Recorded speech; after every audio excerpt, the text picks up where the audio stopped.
And the United States has deported hundreds of Venezuelans to El Salvador despite a federal court issuing a temporary ban.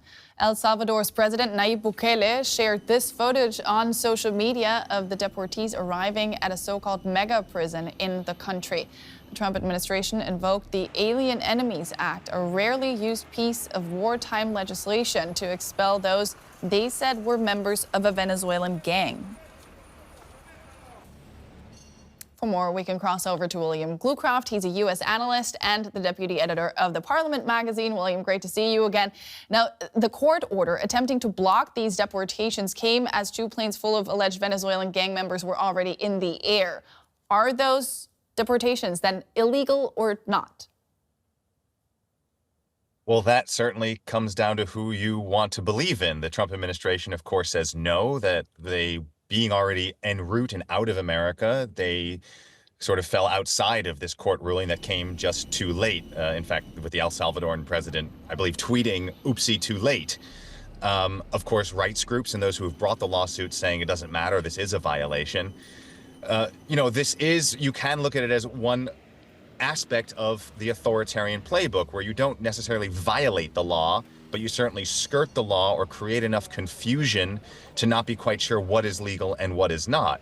Nonetheless, this really does speak to the coalescing of executive power that certainly predates Donald Trump. I mean, a lot of what the Trump administration is doing is not necessarily illegal. It is sort of the natural conclusion or the next step in the coalescing of executive power in the United States and taking power away from other branches of government. So there will be more court rulings. Of course, the Trump administration has appealed the injunction that stopped these kinds of deportations, and now we just wait for the next step.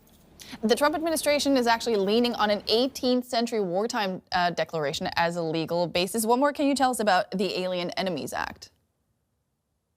Well, even at the time, it was controversial, seeing as possibly unconstitutional, violating people's rights. Of course, several of the amendments in the U.S. Constitution that protect people's civil liberties didn't exist at the time. But even without those additional rights and protections at the time, it was seen as a grave violation of people's rights. If I understand correctly, the last time this was invoked was to intern Japanese Americans during World War II in concentration camps in the United States.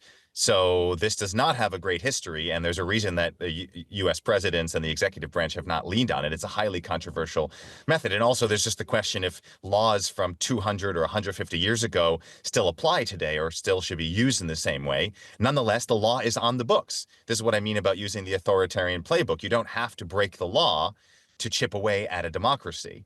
In fact, you can be fulfilling the law. You could be fulfilling the letter of the law, even if violating the spirit of the law.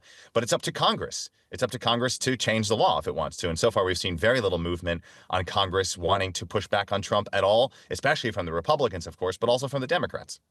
How is all of this being received in the U.S.? That's, of course, a tricky thing to gauge. If you are critical of Donald Trump, you'll look at his historically low approval ratings, but those approval ratings, given the amount of restructuring, shall we put it lightly, of the U.S. government, is still quite high. I think it's something like 47% approval. That's below 50, obviously, but Joe Biden didn't fare much better. And so you would think that if there was real dissent or real resistance to a lot of what Trump was doing, those ratings would be far, far lower. And again, as I said, outside of people like Bernie Sanders, the Democrats that like to say that they're the opposition aren't doing much besides holding up signs to oppose Donald Trump's policies and the things he's doing. So it's quite a question how the United States, how people in the United States are reacting. And in many of these things, these are big picture changes that don't affect people's everyday lives. People see the prices of food. People see their ability to afford other aspects of their livelihoods, their ability to have a job, see where their pensions are going to secure their retirements. But otherwise, a lot of these issues that we're talking about don't really trickle down to impact everyday people. And until that happens, I don't think you're going to see a lot of widespread resistance to a lot of these things that we're seeing.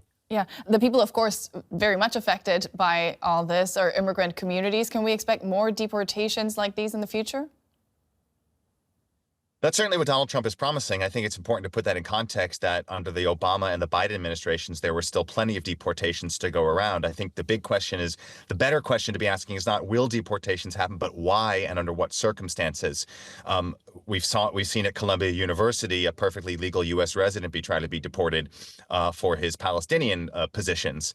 And when you start deporting people because of freedom of speech or expression issues, that runs into some very fundamental rights questions. And that is, I think, the more important or more salient question, because deportations have been par for the course in U.S. immigration policy, or lack of U.S. immigration policy, really, for decades.